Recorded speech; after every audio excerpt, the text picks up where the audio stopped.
Hello and welcome to Ula Tea Leaf Readings. My name is Lenor and tonight I'm going to be reading your tea leaves. This is a horoscope for Gemini. If Gemini is your solar, lunar, ascendant / rising sign, then this is a message for you. And I just remembered I had I had a little cough drop in my throat, or in my mouth from my throat. So I'm going to take that out. Okay, so let's get started.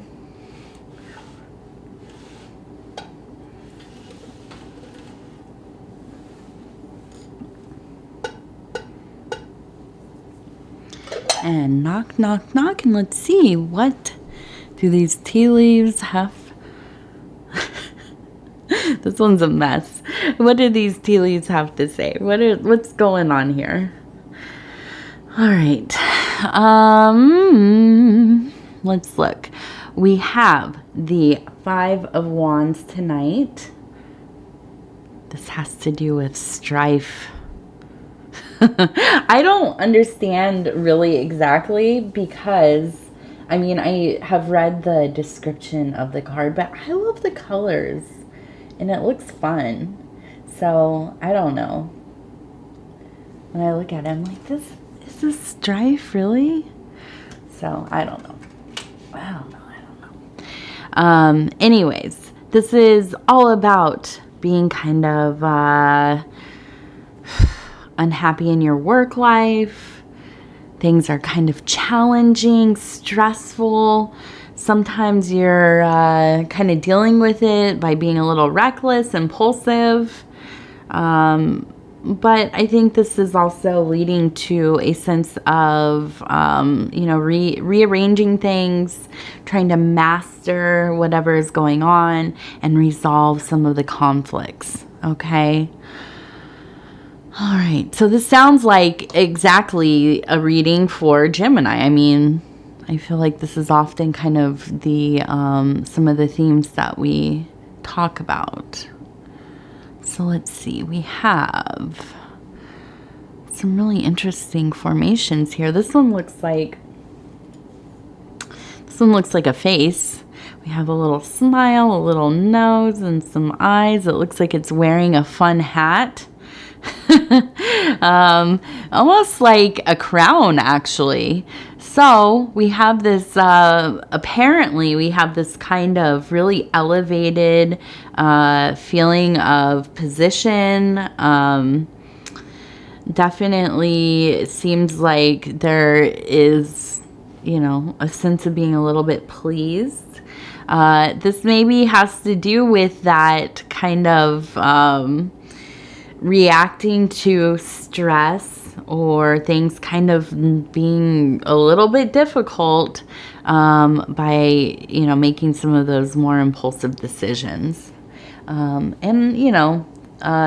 There's no shade, but I don't feel like it would be out of the realm of making sense that a Gemini would kind of do this.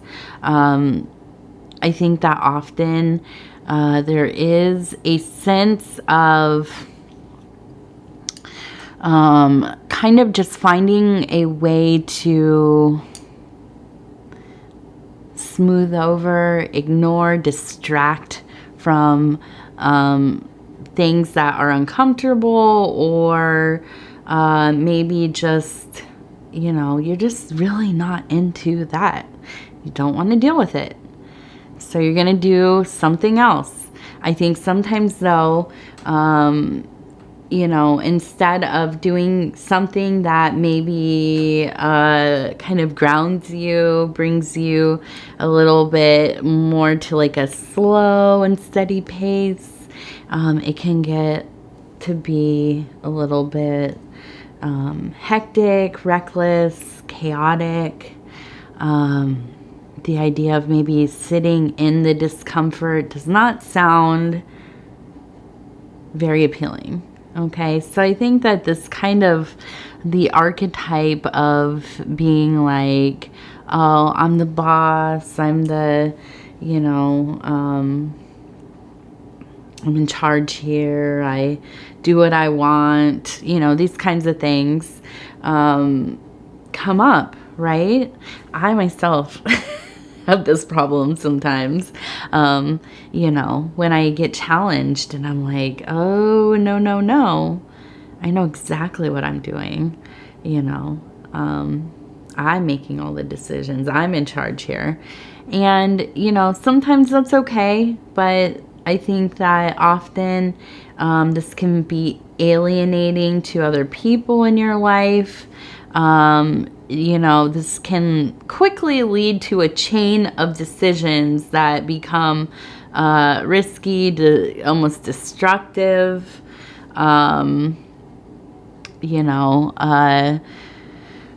For me, I think about maybe like spending too much money, or somebody tells me I can't do something, or I should not do something.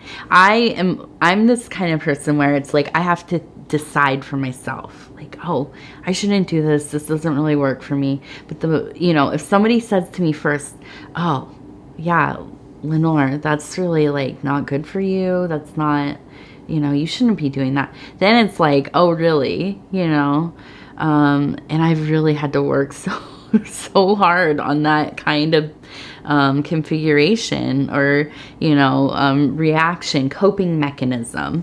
And I think that Gemini kind of has similar ways of dealing at times. So I also see we have a person standing here. It looks like they're almost kind of fishing or pulling out of the water. It looks like a little heart. Okay, so we also have this little heart here and a little heart here. And so I wonder if, as you've kind of come into, it's almost like an emotional lull, and it hits. And then there, like, what sets in is kind of a sense of impending doom or failure, right? Like you're in your own head, and then it's the anxiety and the, trouble focusing and worrying and kind of beginning to spiral and all these things, right? And this is kind of where those impulsive decisions start to arise in your life, right? And so I wonder if there is sometimes a focus on, romantic entanglements, really relying on your relationship, maybe not to the point of being codependent, but it can look a little bit like that. That, or maybe the opposite, where you just do not have the will or time to kind of abide your relationship. You don't really care to honor the parts of it that seem tedious to you. And so it kind of becomes this almost like medicating with love, with lust, with, attracting and being attracted to, and these kinds of frivolous relationships or entanglements that come up. Or you just retreat into yourself, and kind of, I almost think of like reading a bunch of like, like those, what are they called? The Harlequin novels? Are those the ones where that's like the kind of soap opera-y, little novelette things that are like, a little bit erotic maybe. But they're like, it's all like love stuff, love situations. And there's nothing wrong with that. But I think that like these kinds of feelings of, yearning and embrace and, unrequited love or unrealized love, and, the romantic nature of, all of the back and forth and drama and stuff. And this can feel so it's so much that it kind of fills in some of those little places that feel empty inside of us, right? And I think it's fine to indulge in that stuff within reason, right? Everything in kind of moderation. And this is where this kind of, I think, trying to balance out some of this stuff, learning to kind of master some parts of self and resolve conflicts. And I think that, and we have a little sheep, okay? And for me, always a sense of like sturdiness, of being able to withstand situations that can be pretty rough. The weather can be rough, right? And this is just kind of those circumstances of life that are shifting. But also, slowing down and being contemplative, taking time to really kind of be in the thing, okay? And sometimes that's what we have to do. We have to just let our feelings wash over us and not try to sedate ourselves with outside things. And so, I think this is a really interesting, we have like a little bird here, and then it looks like two people, but I almost kind of feel like they're looking up at this, and it kind of looks like a fancy E, but it also kind of looks like a person who is kind of, maybe in kind of this real fluid kind of posture, but I almost feel like a teacher. We also have a bird here kind of looking. And so I feel like it's almost like finding someone or something that really grabs your attention. Almost something like a guru or a lecturer or some kind of religious figure. It could be some kind of like a life coach, self-help type of person. But I feel like these different aspects of self are assisted by, if you cannot just be in that contemplative state alone, right? And sometimes we just can't. Then we can rely on people who have, have the extraordinary gift of conveying beautiful philosophic ideas, spiritual ideas, religious ideas.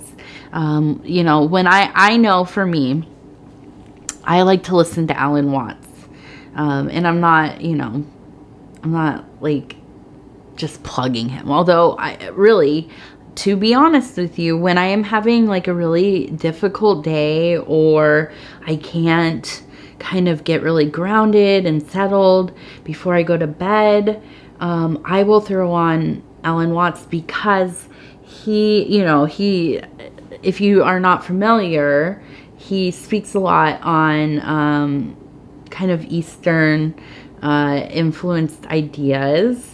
Although he's a Westerner, or he was a Westerner, these, Taoist ideas, Buddhist ideas, some of the Vedic stuff, and does it with, he always sounds like he's smiling, right?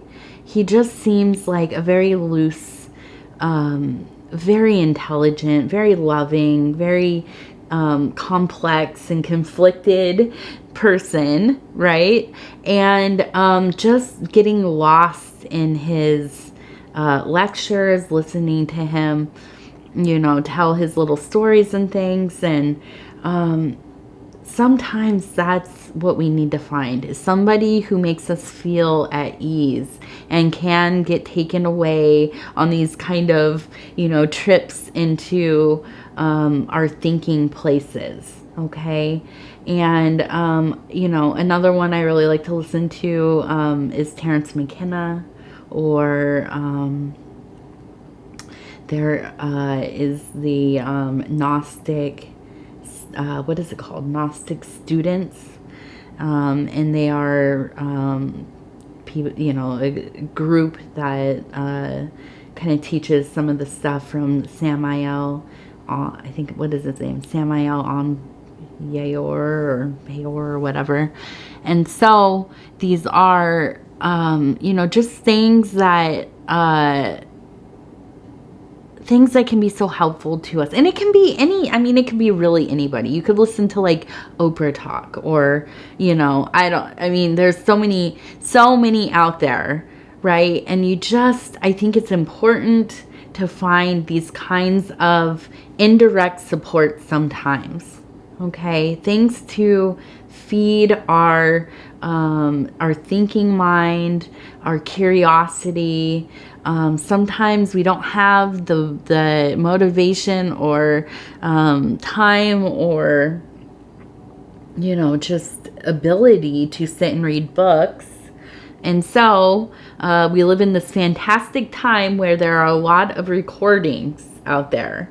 And so, you know, I think that this kind of getting into this configuration of learning, but also being able to contemplate, right? And with these birds, I feel like it's almost, you know, they all kind of sit and they're listening, and there is just a sense of harmony.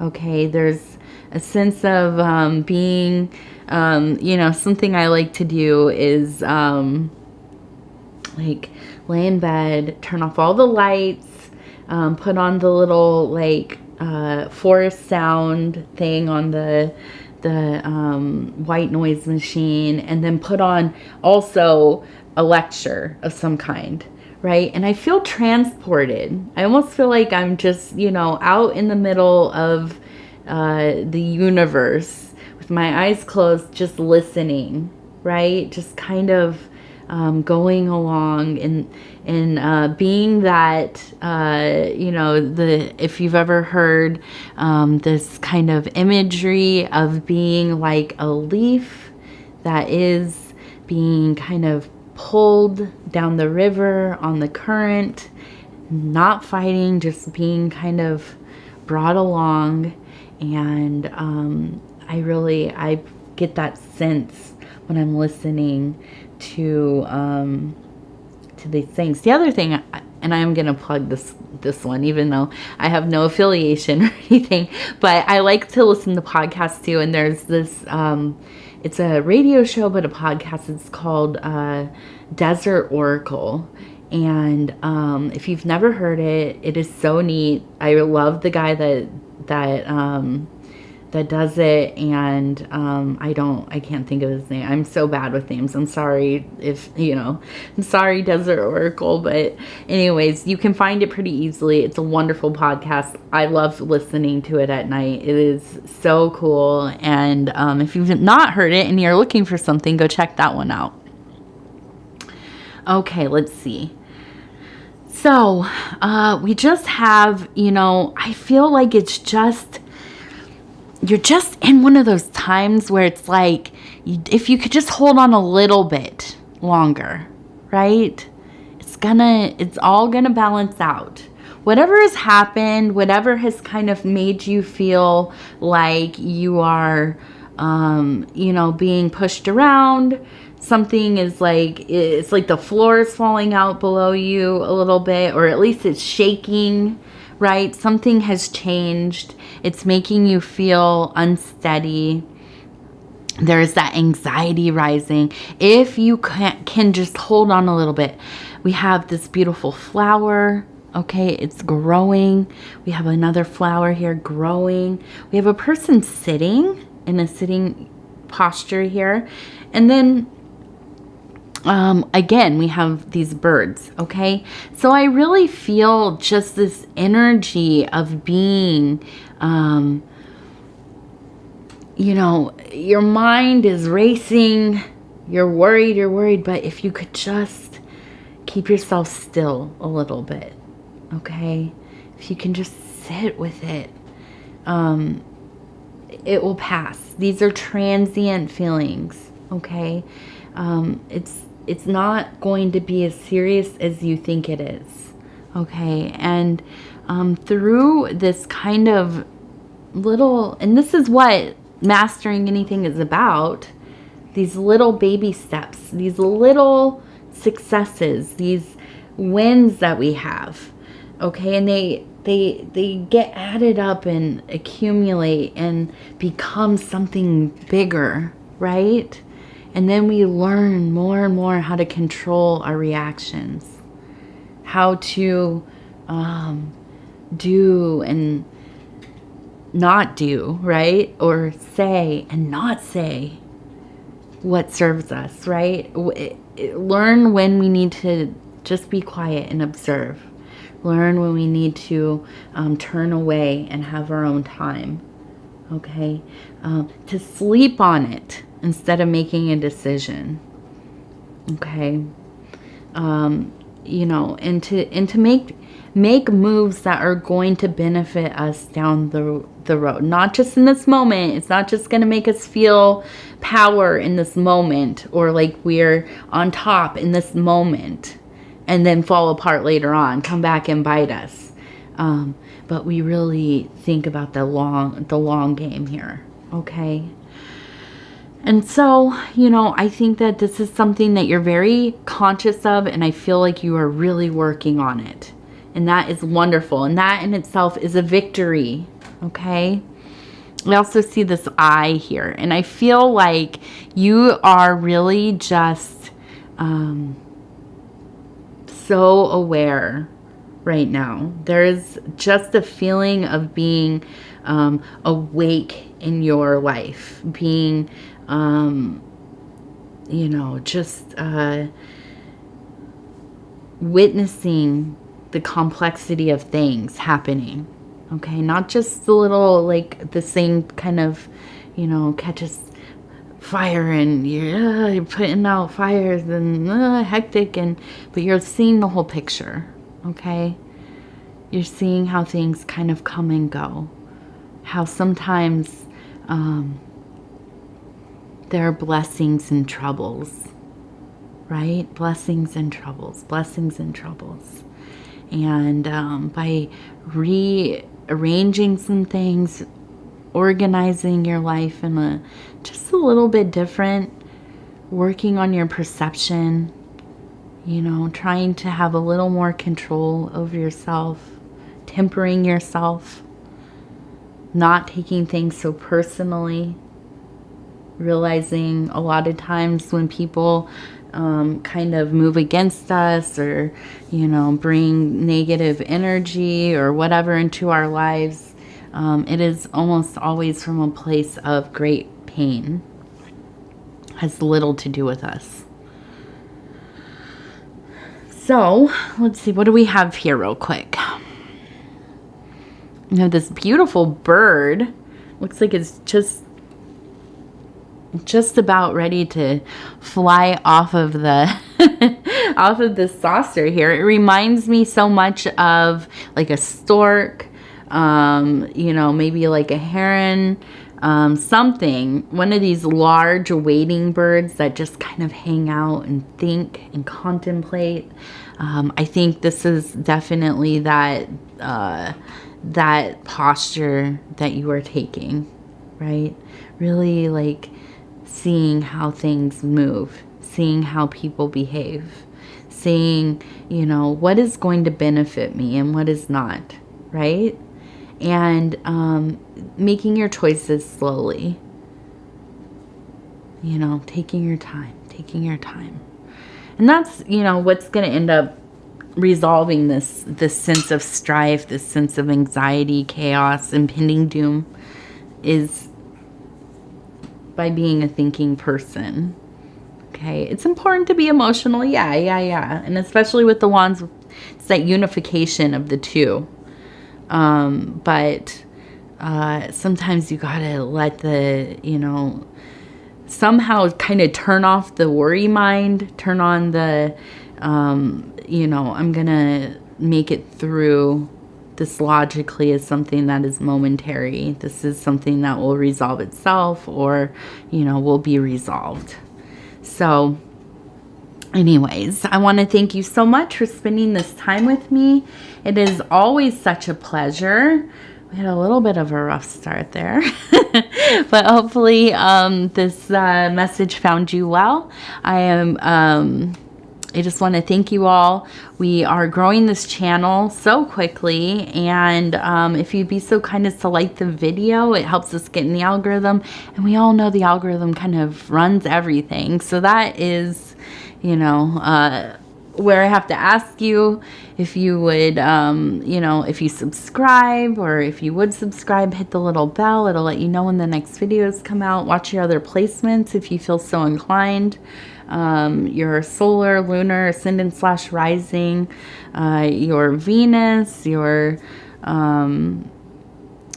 cross-watching. I was like, wait, what's the other one? Yeah, cross-watching. So cross-watching, I only learned this a few months ago when I, you know, really got into doing these readings, is when you watch the readings for a loved one, your children, your significant other, and so on. And so anyways, other than that, if you want to leave a comment, I would love to hear from you. I read all of them. Sometimes it takes me a day or two, but I definitely read them, and I try to get back as quickly as I can. So anyways, I want to thank you again, and we will talk in just a few days.